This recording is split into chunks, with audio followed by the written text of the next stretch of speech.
When we map the deep ocean, we are operating entirely in the dark. Below a certain depth, light simply doesn't exist. So researchers rely on arrays of hydrophones to listen to the abyss, mapping out an environment they can't actually see. 80 miles off the coast of the North Atlantic, a small research vessel with a 5-person crew was doing exactly that. It was a standard night shift and the ocean was perfectly calm. Usually, these deep water recordings capture a predictable chorus of ambient noise. You hear calls of distant whales, the rumble of shifting tectonic plates, or occasional underwater landslides. But at exactly 2:17 a.m., the hydrophones picked up something else. It was a slow, deep, dragging noise. It sounded like something incredibly massive was pulling itself across the ocean floor. The lead technician initially assumed it was a strange seismic event, but seismic shifts are chaotic.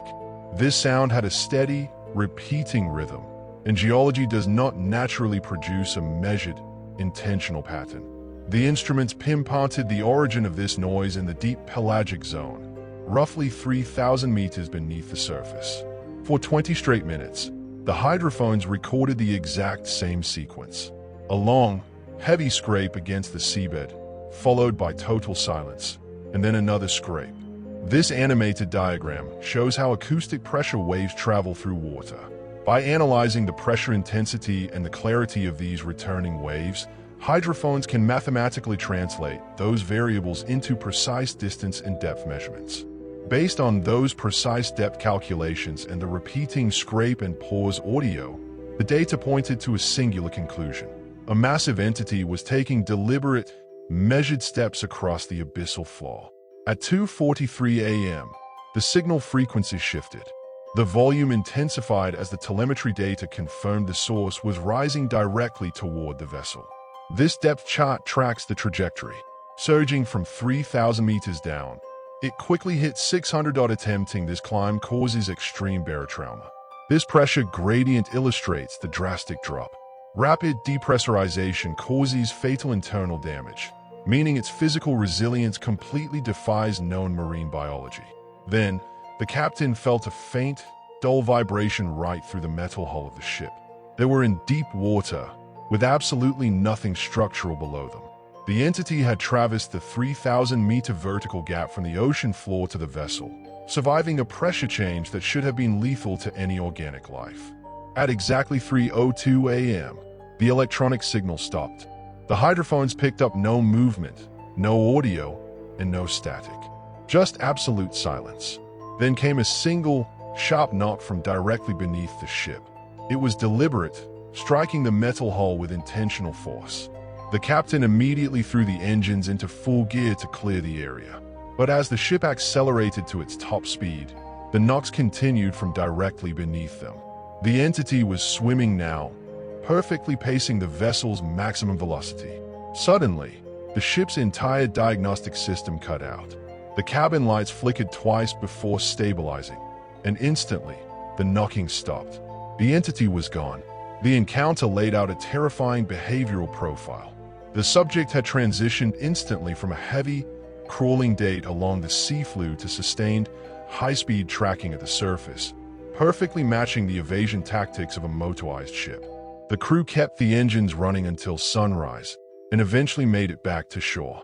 Once docked, they initiated a full forensic review of the vessel's acoustic data logs to figure out exactly what they had recorded. This timeline of the acoustic data reveals an intact record of the night, except for one highly specific corruption. The block of audio from 2:58 a.m. to 3:07 a.m., the exact window when the physical knocking began, was completely erased. 2 days after the ship docked, the lead acoustic technician abruptly packed his equipment and quit. But before leaving, he admitted to concealing an action he took just minutes before the anomaly reached when the strange, rhythmic audio had first started rising from the depths. He had run a test. He tapped on his console 3 times, paused, and then tapped 3 times again. The knocks on the hull that followed were a direct, identical reply to his tapping pattern. The entity had recognized a mathematical sequence through thousands of meters of water and mirrored it perfectly. They say we've explored more of space than our own oceans. After that night, I think I understand why.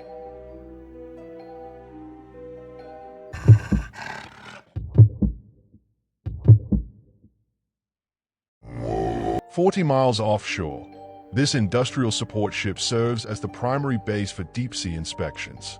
At this distance, the water reaches a depth of 90 meters, an environment where every procedure is dictated by strict protocol. For a veteran like Eric, the dive was routine. His career was built on calm precision, and his survival in these high-pressure zones depended on a total reliance on logic and mechanical certainty. The mission was a standard solo drop.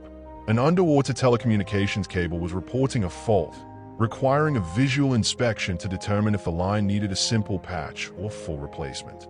In this environment, the rules of physics are the only thing that matters. There's no room for error, and certainly no room for the inexplicable. On the surface, the crew followed every movement through Eric's helmet camera. They watched the live feed in real time, listening to the steady cadence of his breathing over the comms. This is the cable Eric found on the seafloor. He reported that the damage wasn't caused by salt corrosion or simple tension. Instead, the heavy outer casing appeared to be completely shredded. This diagram shows the internal structure of a deep-sea cable. To protect the fiber optics, the core is wrapped in multiple layers of heavy steel wire armor. Tearing through this material requires a concentrated, massive mechanical force that shouldn't exist in a standard inspection zone. The shredded steel created a sudden gap in the mission's logic. If the ocean hadn't caused this damage, something else had, and that force was still down there in the dark. As Eric moved closer, the visual feed began to flicker. The surrounding water seemed to change, becoming thick with a sudden cloud of particulate that choked the reach of his flashlight. This transiphone box recorded the audio from the dive. Amidst the static, the crew heard a second sound, a pattern of deep, slow breathing that did not match Eric's own respiration. The camera feed began to tilt upward. It wasn't the smooth, controlled movement of a diver looking toward the surface, but a jagged, mechanical motion, as if an outside force was physically lifting Eric by his gear. The secondary breathing grew louder on the MIC. Eric let out a sudden scream. The camera spun violently through the dark water, and the signal cut to black. The sudden failure of visual tracking, the secure comms, and the diver's own physical control suggest an active intelligence was hunting him. The surface crew acted instantly, initiating a maximum speed emergency extraction. They pulled Eric up from 90 meters in a matter of seconds, completely ignoring the mandatory decompression stops. During a rapid ascent from 90 meters, saturated nitrogen expands into bubbles within the blood, leading to catastrophic tissue damage. But when Eric broke the surface, this expected medical crisis never arrived. He was physically intact, without a single sign of barotrauma. While his body was unharmed, his behavior was unrecognizable. He sat on the deck with an unblinking stare, wearing a calm, out-of-place smile that unnerved everyone on the boat. He told the crew that the thing in the dock sounded like them. He claimed that he had turned his light off for a moment during the struggle, simply because the voice had asked nicely. Eric had followed his training to the letter, and his equipment had protected him from the crushing weight of the ocean. Yet he returned as a stranger to his own life, seemingly more at peace with the abyss than with the crew that saved him. The company filed its official report, diagnosing the incident as equipment failure and severe nitrogen narcosis. This chart maps the cognitive effects of nitrogen at high pressure, causing disorientation, irrational behavior, or false sense of security. But this diagnosis is a convenience. It doesn't explain the shredded cable, the independent breathing, or why Eric never spoke a coherent word again. Official reports rely on these clinical labels as a defense mechanism. They categorize events to help the company avoid acknowledging things that completely break our understanding of the physical world. Long after the case was closed, I reviewed the raw helmet footage. I went through the final moments before the blackout, watching the sequence frame by frame. There is a single frame right before the signal dies. As the camera jerks upward, the flashlight beam bounces off a smooth, pale surface drifting just outside the light. The image is degraded, but the shape is unmistakable. It's an elongated, pale face, and it features far too many eyes. Eric never dove again. He spends his days in total silence. But occasionally, He tilts his head slightly, listening to a frequency no one else hears. The ocean hides many secrets. Sometimes, the abyss is simply listening back.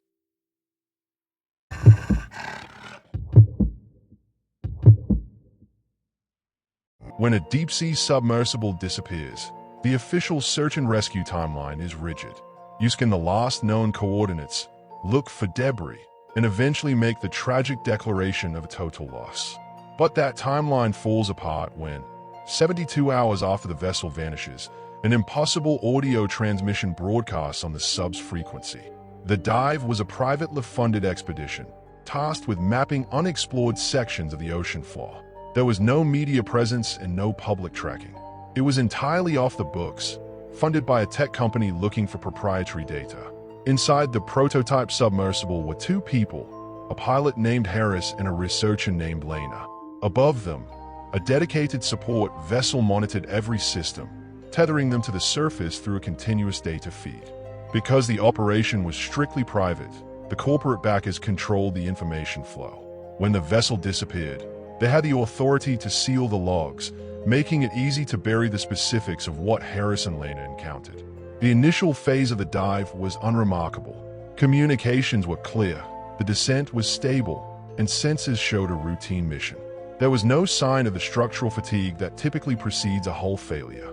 As the sub passed 1,000 meters, it entered the midnight zone.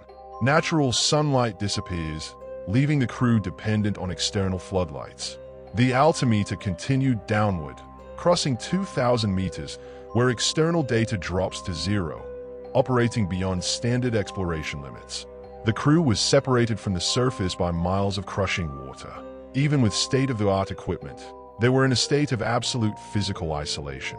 At 3,400 meters, audio logs picked up strange interference. Telemetry shows a pulsing waveform, low-frequency bursts arriving in distinct waves. Isolating repeats reveals mathematical symmetry. Deep ocean noise is typically chaotic, but this signal followed a precise, repeating rhythm. The crew reported that the sound was more than just an audio signal. It was a physical vibration that reverberated through the submersible's hull, a constant hum that felt like it was originating from the water itself. On the surface, the support vessel's engineering team tried to diagnose the noise. They checked for mechanical friction or pressure-related resonance, but every internal system on the sub was functioning perfectly. The acoustic data presented a signal that defied any natural deep-sea model. It was a structured marker found in a region where the only sound should be shifting tectonic plates or the groaning of the hull. At 3,800 meters, the floodlights caught a solid, flat wall. It lacked the cracks, sediment, or biological growth found on every other geological formation of this depth. Lena observed the structural lines were too uniform to be volcanic or tectonic activity. The angles were precise, and the surface perfectly smooth. As they hovered there, the video feed flickered once. When the image stabilized, a massive, centered opening was visible where a solid wall had stood only seconds before. Floodlights revealed hundreds of faint points inside the dark gap. The lights shift slowly, then turn in unison to face the submersible. The communication channels were hijacked by a burst of static. Lead, out-of-sync voices began speaking directly to the crew through the interference, saying, "You came. So far, we see." The expedition had disturbed an intelligent, dormant presence. The structural precision and the coordinated movement of the lights suggested they had found something that was now fully aware of their presence. On the support ship, the captain ordered an immediate abort. Pilot Harris initiated an emergency ascent, pushing the sub's thrusters to their maximum capacity. The altimeter tracks the escape.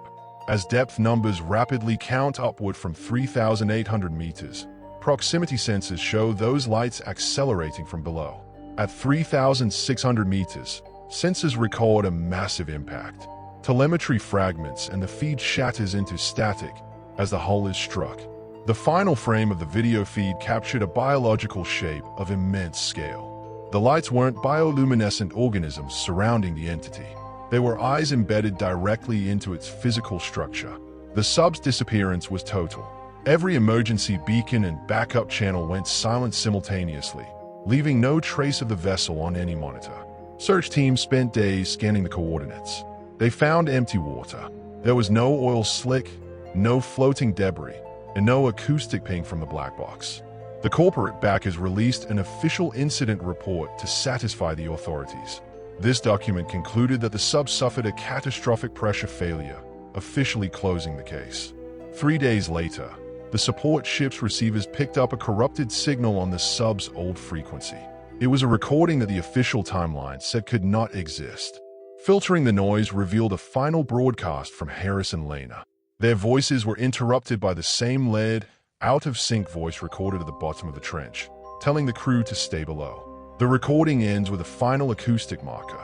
The sound of slow, deliberate breathing, captured mere inches from the internal microphone inside the sub's cabin. The deep ocean is a territory that has been watching our descent from the start. We are not exploring a vacuum. We are being observed by something that claimed the abyss long before we arrived.